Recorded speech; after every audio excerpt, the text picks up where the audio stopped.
Marketing Square. Bienvenue sur Marketing Square, le rendez-vous du gros marketing. Le gros, c'est un marketing qui sort des clous, qui se réinvente, qui se renouvelle. C'est aussi un mindset qui repose sur l'envie de se dépasser, de se détacher de ses opinions une bonne fois pour toutes et d'apprendre en continu. Si tu te reconnais dans cette description, que tu sois débutant ou expert, abonne-toi. Ce podcast va devenir ton meilleur allié. Envie de vous faire inviter sur un podcast, de décrocher vos futures collaborations, de rencontrer ceux qui vendent déjà à vos clients. Richmaker, c'est le nouveau réflexe malin pour développer sa croissance sans dépenser un bras en publicité. Rendez-vous sur richmaker.com ou dans les ressources de cet épisode pour déclencher vos futures opportunités. Bonjour à tous et bienvenue dans ce nouvel épisode de Marketing Square. Dans l'épisode 193 que vous avez adoré, on parlait des 5 étapes pour sortir du syndrome du restaurant vide.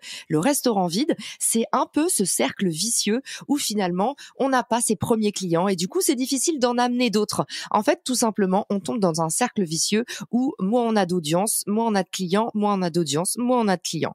Aujourd'hui, avec nous pour nous prescrire un traitement de choc, le docteur en psychologie sociale et cognitive Romain Bouvet, qui est également entrepreneur et marketeur. Salut Romain, re-bienvenue dans le podcast. Merci beaucoup Caroline pour cette belle invitation et je suis ravi aujourd'hui de parler avec toi de comment trouver ses premiers clients.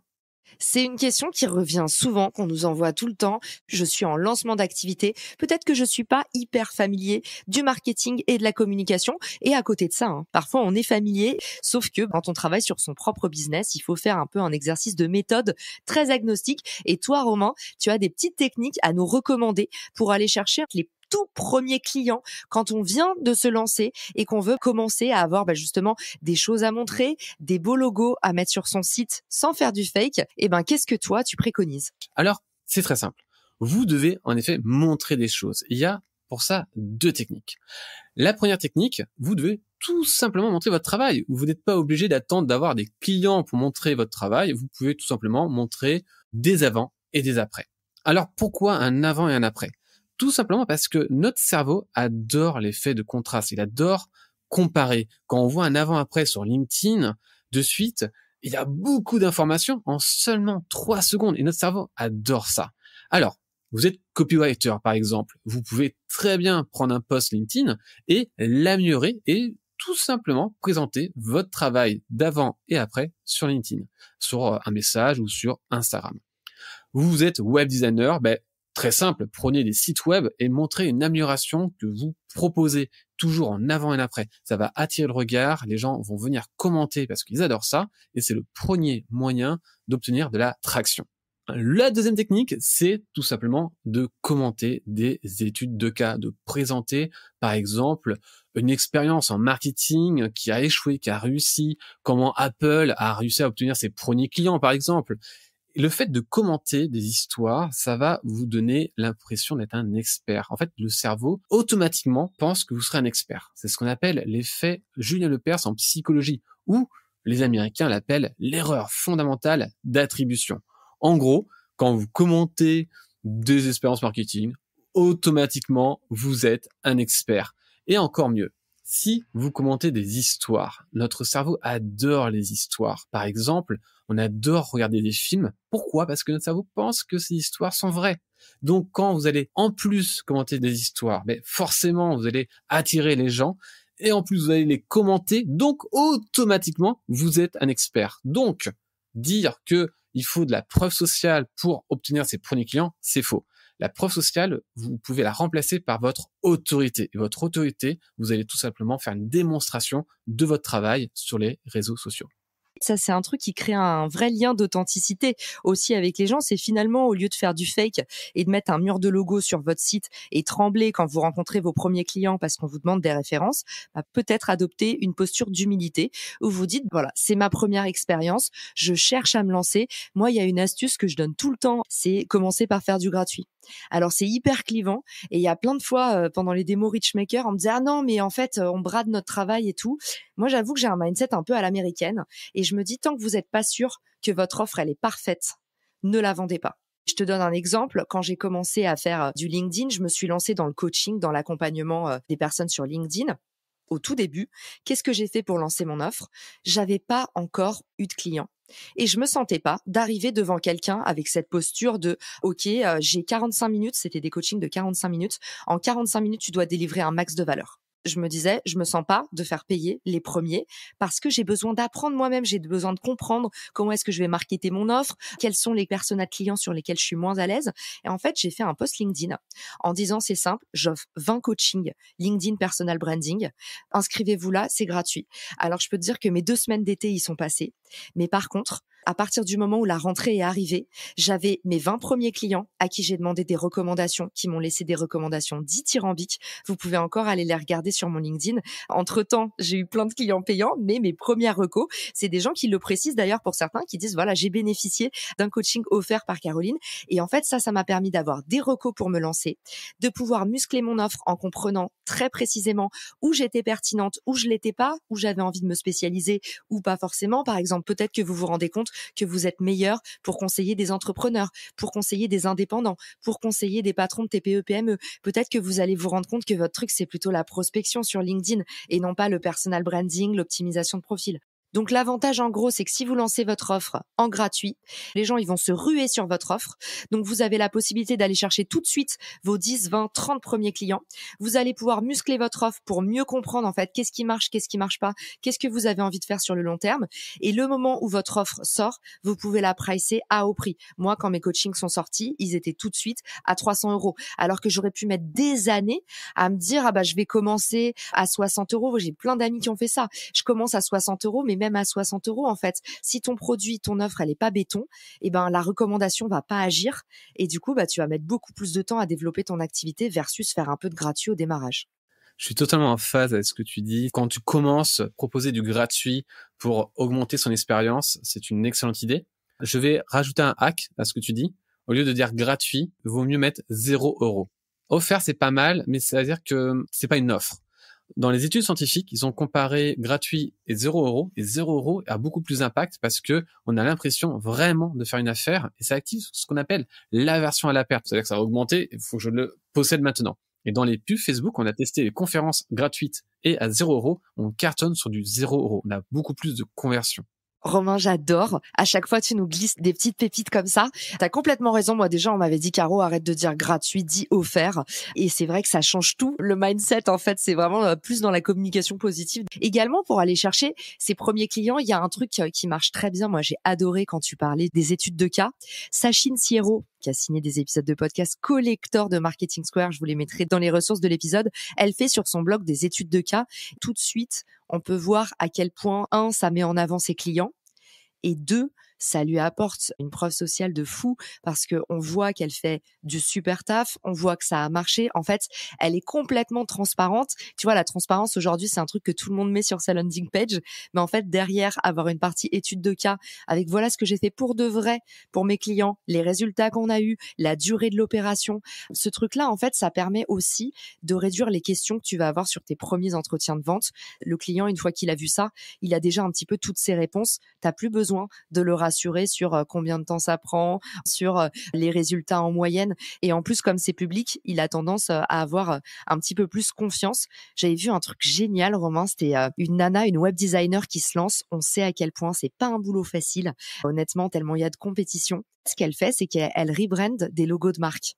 Donc elle, au lieu de se dire « je fais du building public avec mes clients », elle se dit, j'ai aussi envie de me créer une audience, de me créer une renommée dans la création de contenu parce que je sais que c'est un super aimant à client d'avoir 12 000 abonnés, par exemple. Et du coup, elle fait comme ça, elle des marques que tout le monde connaît, elle fait des gros cartons parce qu'elle fait sensation en les rebrandant. Et ça peut être hyper rigolo. C'est un truc qui est fait aussi par des youtubeurs vous êtes consultant en personal branding, analysez le personal branding de Barack Obama. En fait, c'est référentiel que tout le monde connaît. Exactement. Et c'est une super bonne idée. Ça active les 2 leviers que j'ai donnés. L'effet de contraste, l'avant-après pour les logos, c'est juste génial. C'est une excellente idée. Et bien évidemment, l'étude de cas, notamment en B2B, c'est vraiment un excellent moyen de montrer son expertise. Et en plus, ça active le biais de l'expertise Julien Lepers qui va vous donner une autorité. Moi, je rajouterais aussi, une quatrième technique, c'est vraiment la recommandation. Le referral, en fait, c'est toujours le levier d'acquisition le plus héroïste. Donc, il faut pas hésiter à passer par votre cercle 1 pour aller chercher vos premiers clients. C'est pour ça qu'on a lancé Refer. Appuyez-vous sur les gens qui vous connaissent et qui vous aiment, même s'ils n'ont jamais été vos clients. En fait, c'est des gens qui peuvent vous recommander parce qu'ils connaissent déjà votre valeur.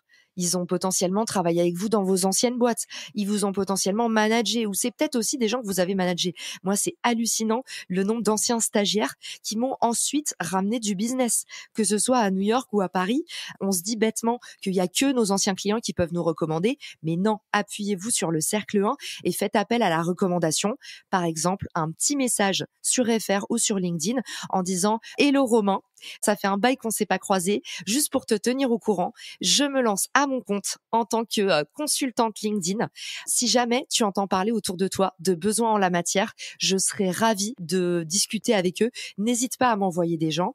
Et si c'est des gens qui sont vraiment éloignés ou tu penses que ça peut vraiment mieux marcher, tu pourrais rajouter un petit, bien entendu, complètement OK pour moi de mettre en place un apport d'affaires pour te rétribuer sur tous les clients que tu me ramènes.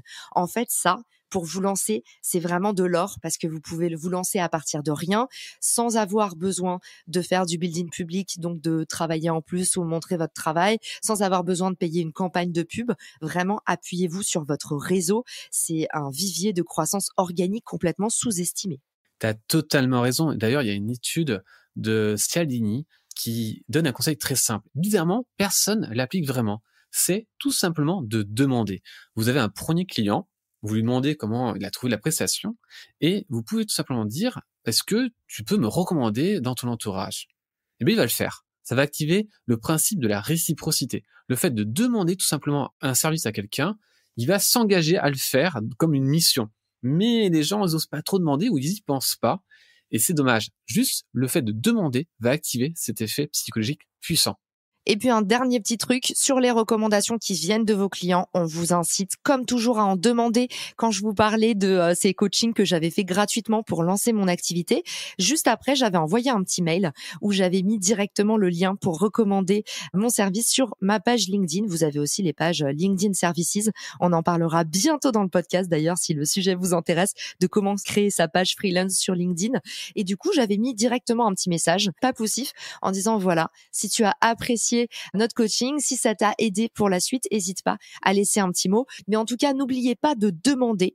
Et à ce titre, il y a plein de boîtes qui sont en train de se lancer pour récolter les témoignages de vos clients. Il y en a une qui m'a été recommandée par Harry Massoudi et que je trouve canon. Ça s'appelle Your Charlie. Je vous mettrai le lien dans les ressources de l'épisode. Et vraiment, je vous incite à aller chercher au maximum des témoignages clients. Ne pas vous sentir gêné. À partir du moment où vous avez fini votre travail, vous envoyez votre facture. Et puis rapidement après, vous faites un petit follow-up en disant voilà, j'espère que tout s'est bien passé, où tu en es au niveau de l'implémentation. La personne vous dit qu'elle est contente. Vous dites bah écoute, pour moi, ça vaudrait tout l'or du monde que tu me laisses un petit mot de recommandation. Franchement, on vous le refusera pas et l'effet cumulé sera énorme. Romain, merci pour tous ces trésors. On va passer maintenant au moment qu'on déteste sur ses premiers clients, parce que qui dit aller chercher ses premiers clients dit être gêné pour promouvoir son offre de service, pas savoir sur quel pied danser quand on nous demande exactement qu'est-ce qu'on propose et à quel prix. Alors toi, c'est quoi un peu ta technique pour pouvoir clarifier ton offre? Tu m'as dit le nerf de la guerre, c'est vraiment l'offre. Il faut que ton offre, elle soit lisible. Quels sont tes meilleurs conseils pour activer son pouvoir de persuasion quand on fait par exemple un entretien de vente, quand on crée sa landing page, quand on écrit un email? C'est une excellente question. Et je vais vous partager le secret du neuromarketing. Il y a très peu de personnes qui l'appliquent, à part des grands groupes du CAC 40. Et vous allez voir, c'est un truc très simple, mais très puissant. Si je prends 100% de mes clients qui rentrent chez moi, ou des gens, tout simplement, que je vois sur LinkedIn, ils font tous la même erreur. Alors, je vais donner ce hack. Et même dans votre vie de manière générale, vous devez l'appliquer dans vos conversations, dans ce que vous faites quand vous communiquez, peu importe votre domaine. Il faut comprendre tout simplement comment fonctionne notre cerveau, comment notre cerveau va interpréter votre offre. Mais la première chose, il doit la comprendre. Alors, on va souvent dire que l'offre n'est pas claire, mais qu'est-ce que ça veut dire? Alors, je vais un peu parler du cerveau. Notre cerveau, il a deux façons de traiter de l'information, soit en système 1, soit en système 2. Alors, je vais l'expliquer de manière très simple. Si je dis 2 plus 2, automatiquement, Caroline, tu as une information qui est venue à ton esprit, qui est tout simplement la réponse 6. Ah pardon, j'ai fait un bac L. C'est la réponse 4, en effet. Et 4 arrive automatiquement à notre esprit. C'est un peu involontaire. On va dire que c'est une réponse involontaire. Si maintenant je dis 17 fois 24, ici, il n'y a pas de réponse automatique qui arrive à votre esprit. Rien n'arrive. C'est ce qu'on appelle une réponse consciente qui est volontaire. On va chercher la réponse. On appelle ça le système 2. Exemple très simple. Si je dis Trump, immigration, un mot arrive à votre esprit, c'est souvent mur. Ça arrive automatiquement, c'est une réponse involontaire. Si je dis Clinton, immigration, rien n'arrive à votre esprit parce que Clinton, elle parlait au système 2 alors qu'elle avait 9 lois très précises. Trump, on peut lui reprocher beaucoup de choses, mais il savait parler au cerveau. C'est pareil pour vous. Quand vous présentez votre offre, que ce soit sur LinkedIn, ou sur votre site internet, ou à l'oral, vous devez toujours vous poser la question, est-ce que j'active le 4 ? Est-ce que, automatiquement, il y a une image mentale concrète de mon offre qui apparaît dans le cerveau de mon client ? Et ça, c'est très important, parce que quand vous activez le 17 x 24, le système 2, automatiquement, vous activez de la méfiance inconsciente. Même si votre offre, elle est super, elle est incroyable, vous allez avoir ce phénomène, j'adore ce que vous faites, je vais acheter, puis la personne, elle vous recontacte pas, vous comprenez pas, c'est super frustrant. Mais parce que inconsciemment, dans le cerveau, il y a eu un petit blocage. Et si vous ne voulez pas le bloquer, alors travaillez à la clarté de votre offre, 2 + 2 = 4. Donc en fait, il faut faire une offre sans équivoque. On dit aussi la règle des 5 secondes pour une landing page. C'est-à-dire quand on regarde votre page, en 5 secondes, on doit avoir compris ce que vous proposez. Et ça, c'est vrai qu'on en parlait juste avant l'épisode. C'est hyper dur de comprendre en fait comment est-ce qu'on peut simplifier son service, surtout quand c'est son propre produit et qu'on est un petit peu amoureux. Donc l'idée là, ce que tu recommandes pour pas trop s'écouter, c'est de faire un maximum d'interviews clients, d'auditer au maximum, regarder des heatmaps comme Clarity ou Hotjar, je vous mettrai les liens dans les ressources de l'épisode. Est-ce que tu as d'autres outils à nous conseiller pour aller justement faire son crash test ? Alors la première chose, c'est d'aller voir ses propres clients ou d'aller voir sur Internet les commentaires sur Amazon, derrière des bouquins, des livres, pour comprendre les frustrations. Qu'est-ce que veut votre client ? Et on a différents types de frustrations. La première chose, quand vous comprenez ces frustrations, c'est de déceler celle qui va être la principale frustration, celle qui va être la plus importante pour lui. Et dessus, vous allez devoir vous différencier avec une offre extrêmement claire. Ça veut dire que souvent, on doit avoir le bénéfice, mais comment vous allez apporter ce bénéfice ? Mais attention, avec une grande clarté, une grande précision. Souvent, j'entends un truc qui est pour moi pas vraiment bon, c'est « j'augmente votre chiffre d'affaires ». Ça ne marche pas. Il faut être beaucoup plus précis dans son angle et de dire qu'est-ce que vous allez soulager comme douleur et comment vous allez le faire. Vous devez vous mettre dans la peau d'un médecin, d'un docteur et de vous dire ok, qu'est-ce que je vais soulager et comment je vais faire avec une très grande clarté. Et ça, c'est le point le plus important, c'est le premier défaut que je remarque partout, mais même chez des clients comme le groupe Total finalement, où vous avez une offre pas du tout claire. On le voit, cette erreur un peu partout. Mais ça, on l'a pas trouvé tout seul en fait. C'est grâce aux études, grâce à l'eye tracking, grâce à des outils qui nous permettent de comprendre comment notre cerveau fonctionne. Ou Hotjar, tu l'as très bien dit tout à l'heure, et de comprendre que en fait, on savait pas vendre. Ça, c'est récent comme recherche. Car le marketing classique vous dit pas ça. Le marketing classique, ce que vous apprenez dans les écoles de commerce, vous dit il faut convaincre. Mais ça ne veut rien dire convaincre. On convainc quelqu'un de rationnel. Or, nous sommes irrationnels dans notre pensée, dans nos décisions. Et donc, du coup, au lieu de chercher à convaincre, parler à l'inconscient, faites un peu comme Trump, malheureusement, et avoir une offre qui active le 4. C'est la première chose. Est-ce que ça active une image mentale concrète ? C'est la question que vous devez vous poser. Donc, analysez frustrations, et ensuite, vous allez sortir des images et des mots. Vous allez travailler et retravailler pour est-ce que mon offre est claire ? Et vous la testez auprès de vos clients, auprès de votre entourage. Est-ce que tu comprends ce que je fais ? Alors, pas auprès de sa grand-mère, mais auprès de gens qui sont votre cible, bien évidemment, et qui vont dire, ok, bah ouais, je comprends, c'est automatique. Ça, c'est le premier point important, c'est la clarté. Le deuxième point important, si je dois rajouter quelque chose, c'est bien sûr les émotions. On doit avoir cet effet waouh. Et ça, cet effet waouh, il est important. Vous pouvez le créer en amont grâce à votre contenu, mais aussi quand on clique sur votre page LinkedIn ou sur votre profil ou sur votre site internet, on doit se dire, cette personne, elle a quelque chose à m'apporter qui se différencie des autres. J'adore que tu donnes cet exemple de Trump, même si on déteste le personnage. Il y avait une étude où il s'était rendu compte que le niveau de langage de Trump et d'Hillary Clinton, il y avait genre 5 ans d'écart. Du genre, Trump, en fait, était compréhensible pour un enfant de CM2. Et c'est hyper triste et en même temps hyper éclairant de se rendre compte, comme sur les posts LinkedIn finalement, que aujourd'hui, si tu veux parler au plus de monde possible, il faut que tu simplifies au maximum ton langage. Se confronter aux autres, c'est toujours le nerf de la guerre quand on commence à faire un lancement. Collez vos premiers clients. Comme disait Paul Graham, do things that don't scale. Au lieu de vous dire, et je vous vois dans ce podcast, vous adorez tout automatiser et tout, avant une bonne automatisation, ça commence par beaucoup de manuels. Allez observer ses premiers clients, les coller au maximum. Il y a une technique que j'adore, c'est la technique du miroir. C'est demander à mes clients de reformuler ma page de vente. Et en fait, c'est hallucinant à quel point ça va simplifier vos éléments de discours. Et puis après, si vous êtes en lancement et que vous vous dites, oh, ma page, en fait, elle évolue tous les 2 jours. C'est pas grave. C'est complètement normal. Le problème vient pas de vous. Le problème, c'est que vous êtes en train de travailler votre offre. Et c'est même pas un problème, c'est une solution parce que vous êtes en train de faire plein d'itérations pour comprendre comment traquer le truc. Donc, faites des changements à fond. Itérez, mais n'oubliez pas de traquer. Parce que sinon, toutes vos itérations ne servent à rien. Il faut que vous soyez capable de déceler via de l'A/B testing, via ces outils Hotjar, Clarity. Si vous passez par exemple par Instapage, nous c'est ce qu'on utilise chez Refer, on peut A/B tester, donc regarder quels sont les éléments de discours, quelles sont les places des boutons qui vont convertir le mieux et continuer. C'est comme ça que vous arriverez à vos fins. Après, Romain, il y a un autre point qui est important, c'est une fois qu'on a réussi à convaincre notre client, vient la fameuse question du prix. Quels sont tes meilleurs conseils pour parler de prix à ses premiers clients quand on n'a pas trop confiance en nous et qu'on tombe dans tous les pièges possibles? Tu évoques un point qui est extrêmement important parce que même chez des commerciaux expérimentés, il y a beaucoup d'erreurs. Le prix, c'est quelque chose qu'on a du mal à annoncer. Et c'est triste, mais plus on a du mal à donner notre prix et plus on va avoir des chances de perdre la vente. Alors, on a justement regardé des situations commerciales et on a vu que c'était là où il y a eu le plus d'erreurs. Première erreur et un truc à ne surtout pas faire, et je l'ai vu passer sur LinkedIn, c'est d'annoncer son prix et de laisser un silence après pour mettre en angoisse peut-être le client. Alors ça, c'est pas forcément éthique, c'est pas sympa pour votre client, c'est votre client, vous devez l'aimer, vous devez pas mettre des techniques de persuasion pour mettre un silence. Mais je le vois tellement souvent que je devais l'énoncer, car en effet, c'est une très mauvaise technique. On active des émotions négatives et c'est une technique qui entrave le processus de vente. Merci de l'avoir dit, Romain. Les vrais bons commerciaux, ils ont un immense sens relationnel. On a envie de travailler avec eux. C'est pas des mecs qui activent nos leviers de peur et qui nous font sentir mal. Exactement. Et ça, c'est vraiment très particulier d'entendre ce genre de choses. C'est encore une fois des mythes qu'on trouve sur Internet qui n'a aucune preuve scientifique.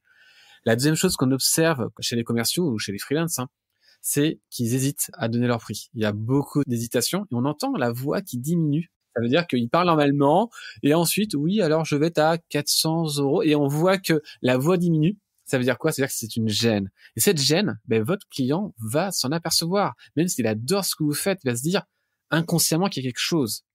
Et donc, du coup, ça va bloquer ce processus d'achat, ça va mettre un doute, vous insérez un doute.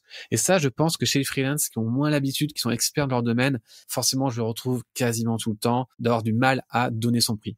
Troisième problème que je vois souvent chez les freelances, chez les consultants, c'est de pas assumer son prix. Ça veut dire quoi? C'est d'envoyer un email avec le devis et de pas l'annoncer à l'oral parce qu'on a peur de la réaction en direct. La fameuse technique de l'autruche. Exactement, et je comprends et parfois même moi ça m'arrive de le faire parce que sur le moment je n'ai pas osé ou je voulais que cette émotion, ce feedback, je voulais pas forcément l'avoir en face de moi et ça je comprends. Mais c'est une très mauvaise chose. Vous devez absolument assumer vos tarifs, l'annoncer en direct avec votre client, même si vous devez faire un devis d'un site web et que vous savez pas à combien vous pouvez l'estimer. Vous donnez une tranche. Comme ça, lui, il peut réagir parce que peut-être qu'il pense que c'est à 3005 ou 8005 ou 20 000 €. Il faut au moins donner une tranche et derrière, vous envoyez un message en disant, voilà, je vais vous envoyer le devis, mais vous le donnez toujours à l'oral. Vous affrontez les objections sur le prix en direct. Il faut pas avoir peur. Et au contraire, si vous avez du mal justement à donner votre prix, c'est que derrière, vous avez un problème d'état d'esprit dans votre business. Et donc, c'est super intéressant et il faut y travailler. Il faut assumer vos tarifs. Du coup, je donne le conseil. Comment vous devez annoncer? La première chose, c'est d'être convaincu. Ça veut dire que vous devez parler avec une très grande assurance, sans aucun problème. Pour mon accompagnement, aujourd'hui, je commence à 800 € pour 3 semaines de travail, ce qui comprend, et vous mettez 3 choses. Par exemple, la création des campagnes Facebook, la création d'audience et l'optimisation pendant 3 semaines. et vous parlez normalement. Vous donnez votre prix et vous enchaînez derrière sur les 3 bénéfices. Vous n'en mettez pas 4, car on a vu dans des études que quand on en mettait 4, ça fait baisser la valeur perçue, et quand on en met 2, ce n'est pas suffisant. Donc 3, c'est super bien, c'est le bon taux, et vous l'enchaînez comme ça. Vous donnez votre prix, et vous enchaînez derrière avec les 3 étapes ou 3 bénéfices qui comprend ce prix. Et ensuite, il va naturellement vous poser des questions. Une petite technique que j'utilisais au tout début, quand j'ai commencé à vendre des conférences, des accompagnements. En fait, moi, j'avais une petite fiche mémo. Ça vous évite de prendre vos clients au téléphone, vous êtes en déplacement, vous savez plus trop si vous avez plusieurs offres. En fait, faites attention. Vos premiers rendez-vous clients, prenez-les dans un endroit où vous êtes en confiance et où vous avez toutes les informations. Peut-être que vous avez sur une feuille devant vous la réponse aux questions les plus fréquemment posées. En tout cas, c'est excellent. Les conseils que tu donnes, Romain, c'est vraiment résumer votre offre. Pour moi, c'est le prix, combien de temps, et aussi éventuellement les parties prenantes. Moi, je vais dire, si on travaille ensemble, je vais avoir besoin de ça. Je donne un peu comme mes prérequis, et ça les met déjà dans une démarche de co-création, comme si on travaillait ensemble. Mais vraiment de dire, voilà comment ça se passe pour les next steps. Mon prix, c'est celui-là. J'ai besoin de environ 3 semaines d'attente pour le booking. Ensuite, on fixe la date ensemble. Il y a un rendez-vous préparatoire, et puis après, on est prêt pour donner la conférence. Donc en fait, le fait de donner une bonne lisibilité, c'est clarifier son offre, c'est aussi clarifier son prix, avoir un petit mémo où vous avez ça sous le nez, comme ça vous êtes sûr de dire la même chose à tout le monde, de pas vous embrouiller parce que vous êtes en train de penser à autre chose ou de faire autre chose, ou parce que ce client vous l'aimez bien, à la dernière minute vous dites je vais lui faire un prix, et après vous savez plus comment le justifier. On l'a tous fait ça, donc guilty. Au début, on complexe un peu. Il y a souvent l'objection de vous êtes trop cher. Tu nous en as parlé tout à l'heure. Comment est-ce que toi tu lèves cette objection? Alors, c'est une très bonne question, et encore, malheureusement, sur Internet, sur LinkedIn, il y a de très mauvais conseils. Un conseil que j'entends qui est pas du tout bon, c'est de dire cher par rapport à quoi? La personne vous dit, vous êtes trop cher, ou vous êtes cher. Et c'est normal, parce que peut-être qu'il s'attendait à quelque chose de beaucoup moins cher. Et là, de dire, cher par rapport à quoi? Vous rentrez en confrontation avec lui, et c'est une très mauvaise chose, et ça ne donne pas de résultat, il n'y a aucune preuve scientifique que ça fonctionne. Alors, qu'est-ce que vous devez faire? En fait, le plus grand secret, et vous devez l'appliquer, c'est vraiment, vraiment très important, c'est de surtout pas répondre. Alors, pourquoi il faut pas répondre? Parce que quand vous annoncez votre prix, on l'a dit dans le premier podcast, ça active le cortex insulaire, ça active des émotions négatives. Donc déjà, il faut laisser à la personne de digérer l'émotion négative. Et ça va activer automatiquement des objections parce que son cerveau lui donne une alerte, tout simplement.